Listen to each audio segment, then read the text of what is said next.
Hello viewers, बुरी आदतों को सुधारने में कभी देर नहीं होती है। इनमें किडनी को खतरे में डालने वाली आदतें भी शामिल हैं। शरीर से टॉक्सिन्स को बाहर निकालने के लिए किडनी 24 घंटे काम करती है। अगर ये काम करना बंद कर दें तो टॉक्सिन्स शरीर में बने रहेंगे। किडनी डैमेज की बड़ी समस्या यही है कि इसे बदला नहीं जा सकता है। इसका मतलब है कि रोकथाम ही एकमात्र इलाज है। आज के वीडियो में हम किडनी को परेशानी में डालने वाली उन 7 गलतियों के बारे में जानेंगे। क्या पेन किलर्स एक फैक्टर हैं? क्या फास्ट फूड से उन्हें दिक्कत हो सकती है? स्वास्थ्य के लिए खाए जाने वाले उन सप्लीमेंट्स का क्या? हम इन सब के बारे में आज बात करेंगे। पहला, पेन किलर्स का ज्यादा इस्तेमाल। हमें गलत मत समझिए, हम नहीं चाहते आप दर्द सहें। अगर आप दर्द में हैं तो आपको पेन किलर की जरूरत पड़ सकती है, लेकिन अगर आप इनका ज्यादा इस्तेमाल करते हैं तो ये किडनी को नुकसान पहुंचा सकते हैं। पेन किलर्स के बार बार उपयोग से फ्लूइड रिटेंशन, डाइजेस्टिव इश्यूज और हाई बीपी हो सकता है। इन सब का सीधा असर किडनी पर पड़ सकता है। आप समझेंगे कि ये सारे रिस्क सिर्फ प्रिस्क्राइब्ड पेन किलर्स से जुड़े हैं। दुर्भाग्य से काउंटर पर मिलने वाली दवाएं और प्रिस्क्रिप्शंस दोनों ही किडनी को नुकसान पहुंचाते हैं। काउंटर मेडिसिन जैसे एस्पिरिन, आइबुप्रोफेन और नाप्रोक्सिन को रेगुलरली नहीं लेना चाहिए, खासकर अगर आप चाहते हैं कि आपकी किडनी जीवन भर बनी रहे। अगर आप डिक्रीज्ड किडनी फंक्शन का अनुभव कर रहे हैं तो ध्यान दें कि आप किस प्रकार की दर्द की दवा ले रहे हैं। कुछ टाइप के non steroidal anti inflammatory drugs kidney में ब्लड फ्लो को कम करते हैं।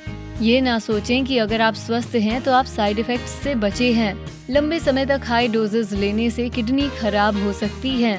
यही कारण है कि डॉक्टर आपको कम समय के लिए लो डोजेस पर रखने की कोशिश करते हैं। दवाएं लेते वक्त उनके लेबल्स को पढ़ने की आदत बनाएं और जानें कि आपके शरीर के अंदर क्या जा रहा है। अगर आपको अक्सर सर या पेट में अधिक दर्द होता है तो पेन किलर लेने की बजाय डॉक्टर के पास जाएं। बहुत बार हम काउंटर पिल्स लेकर अपनी स्वास्थ्य समस्याओं को छिपाने की कोशिश करते हैं। क्या आपको पेन किलर के जोखिमों की पूरी जानकारी है? हमें कमेंट्स में बताएं। दूसरा, रोजाना प्रोसेस्ड फूड खाना। अगर आप प्रोसेस्ड फूड के दीवाने हैं तो हमारे पास ऐसी खबर है जिसे आप नहीं पसंद करेंगे। बार बार हेल्थ केयर एक्सपर्ट्स हमें इससे दूर रहने के लिए कहते हैं, लेकिन ज्यादातर डिस्कशन मोटापा और मधुमेह पर ही रह जाता है। क्या आप जानते हैं कि प्रोसेस्ड फूड आपकी किडनी पर भी कहर बरपा सकते हैं? इसके पीछे कई कारण हैं। ये सोडियम और फास्फोरस से भरे होते हैं। दोनों मिनरल्स की अधिकता आपकी किडनी के लिए खराब है। जब आपके शरीर में सोडियम की मात्रा अधिक होती है तो वो आपको बार बार यूरिन के माध्यम से उससे छुटकारा पाने की कोशिश करता है। इसका मतलब है कि आप फ्लूइड्स और कैल्शियम खोते रहते हैं।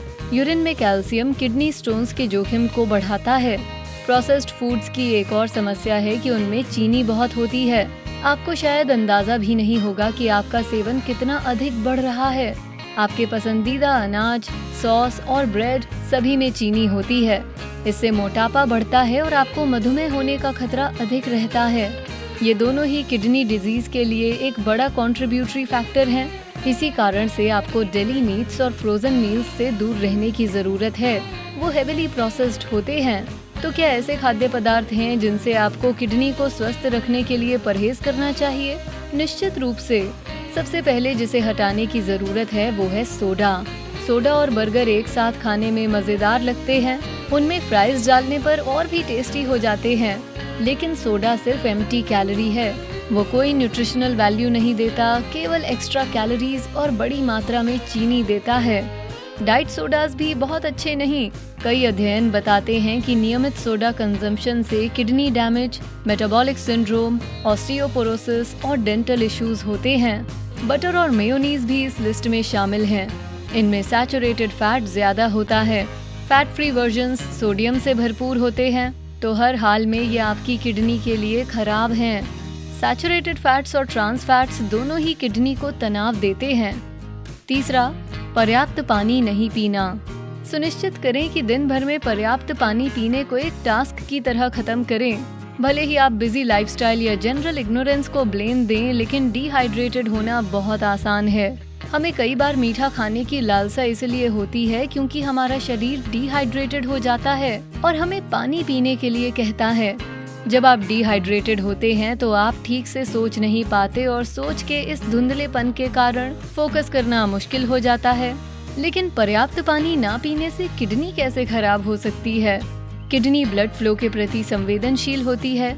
जब आप डिहाइड्रेटेड होते हैं तो आपका ब्लड प्रेशर गिर जाता है, जिससे किडनी में ब्लड फ्लो भी कम हो जाता है। इसलिए आपकी किडनी आपको वेल हाइड्रेटेड रहने को कहती है, ताकि वो शरीर से एक्सेस सोडियम और टॉक्सिन्स को बाहर निकाल सके। और हाँ, भयानक किडनी स्टोन्स। अगर आप किडनी स्टोन्स के भयानक दर्द का अनुभव नहीं करना चाहते तो खूब पानी पिएं। चौथा, खाने के साथ नमक लेना। अगर आप अपनी किडनी को स्वस्थ और जवां रखना चाहते हैं तो सोडियम की मात्रा कम करें। डाइनिंग टेबल पर रखे सॉल्ट शेकर को हटा दें। जब आप सोडियम से भरपूर खाद्य पदार्थ खाते हैं तो आपको हाई ब्लड प्रेशर का खतरा बढ़ जाता है, जो आपकी किडनी के लिए खतरनाक है। दरअसल ये किडनी खराब होने का प्रमुख कारण है। तो आप नमक का सेवन कैसे कम करते हैं? पहला, मौसमी फलों और सब्जियों को लाएं। प्रोसेस्ड और प्री पैकेज्ड फूड्स से बचें। इसका मतलब है कि कोई packaged meat, pre made noodles या फ्रोजन मील्स ना खाएं। कैन्ड फूड्स भी अच्छे नहीं होते, इन सभी में सोडियम अधिक होता है। अगर आप छोले का सलाद या बीन सूप पसंद करते हैं तो उन्हें ताज़ा लें, कुछ घंटों के लिए भिगोएं और फिर उबाल लें। लेबल पढ़ने की आदत डालें। भोजन में सोडियम की मात्रा लेबल पर लिखी रहती है। आप अपने भोजन में अधिक स्वाद के लिए मसाले और सीजनिंग का भी इस्तेमाल कर सकते हैं, जिनमें नमक नहीं होता है। इस तरह बेस्वाद भोजन खाने के लिए खुद को मजबूर किए बिना नमक कम करना आसान है। पनीर जैसे नेचुरल फूड्स में नमक ज्यादा होता है। हम आपको उन्हें पूरी तरह से खाना बंद करने के लिए नहीं कह रहे, बस लिमिट में खाएं। नमक की इस लत को खत्म करने के लिए औसतन 6 से 8 हफ्तों का समय लगता है। आगे बढ़ने से पहले एक वीडियो है जो शायद आपको पसंद आए। जब आप अधिक सोडियम खाते हैं तो आपके शरीर के साथ क्या होता है, पूरा जानने के लिए वीडियो देखें। 5वां, बहुत मीठ खाना। क्या आप हर समय मीठ खाते हैं? बहुत ज्यादा, इसका थोड़ा भी आपके लिए अधिक हो सकता है। ये किडनी को नुकसान पहुंचा सकता है। मीट आपकी किडनी के लिए ब्लड से एसिड को निकालना मुश्किल बना देता है। असल में जब आपके ब्लड में बहुत एसिड होता है तो आपकी किडनी इसे निकालने में असमर्थ होती है, जो एक तरह की मेडिकल कंडीशन है। ऐसा इसलिए होता है क्योंकि एनिमल प्रोटीन पाचन के दौरान ब्लड में ज्यादा एसिड पैदा करता है। निश्चित ही आपको अपने बॉडी टिश्यूज को ग्रो, रिपेयर और मेंटेन करने के लिए प्रोटीन की आवश्यकता होती है, लेकिन एक्सेस में हर चीज हानिकारक होती है। छठा, स्मोकिंग और ड्रिंकिंग। सिगरेट पीने से केवल लंग कैंसर ही नहीं होता, बल्कि ब्लड वेसल्स को नुकसान पहुंचता है, बीपी हाई होता है और किडनी फेलियर का खतरा बढ़ता है। धूम्रपान छोड़ने से किडनी कैंसर होने की संभावना कम हो जाती है। एक अध्ययन में पाया गया कि 16 या अधिक वर्षों तक धूम्रपान छोड़ने से अडल्ट्स में किडनी कैंसर के सामान्य रूप का खतरा कम हो जाता है। अगर आप हेवी ड्रिंकर हैं जो अपने किडनी को खुश और स्वस्थ देखना चाहते हैं, तो अपनी डेली ड्रिंकिंग को कम करने का तरीका ढूंढें। एक दिन में 4 से अधिक ड्रिंक्स से आपको क्रॉनिक किडनी डिजीज होने का खतरा 2 गुना हो जाता है। 7वां, सप्लीमेंट्स का कैजुअल इस्तेमाल। क्या आप नेचुरल सप्लीमेंट्स बहुत खरीदते हैं? आप शायद अनजाने में ही अपनी किडनीज को नुकसान पहुंचा सकते हैं। अगर आपको लगता है कि नेचुरल लेबल वाली हर चीज शरीर के लिए अच्छी है, तो आप गलत हैं। ट्रेडिशनल मेडिसिन्स और हर्ब्स भी किडनी को नुकसान पहुंचा सकती हैं। जैसे कई दवाओं में प्लांट बेस्ड इंग्रेडिएंट्स किडनी को खराब कर सकते हैं। तो आपको बता दें, ये एसिड है। असल में FDA आपको कुछ एसिड प्रोडक्ट्स से दूर रहने की चेतावनी देता है। आप ये सुनिश्चित करने के लिए लेबल को पढ़ें कि आप जो प्रोडक्ट खरीद रहे हैं उसमें एसिड तो नहीं। किसी भी सप्लीमेंट को लंबे समय तक लेने से पहले अपने डॉक्टर से पूछें। क्या आप इनमें से किसी आदत के शिकार हैं? क्या आप इस वीडियो को देखने से पहले इनमें से किसी के बारे में जानते थे? हमें आपसे सुनकर अच्छा लगेगा तो नीचे कमेंट्स में हमें बताएं। वीडियो पसंद आया तो इसे लाइक, शेयर करें, साथ ही बेस्टी को सब्सक्राइब करें। Thanks for watching.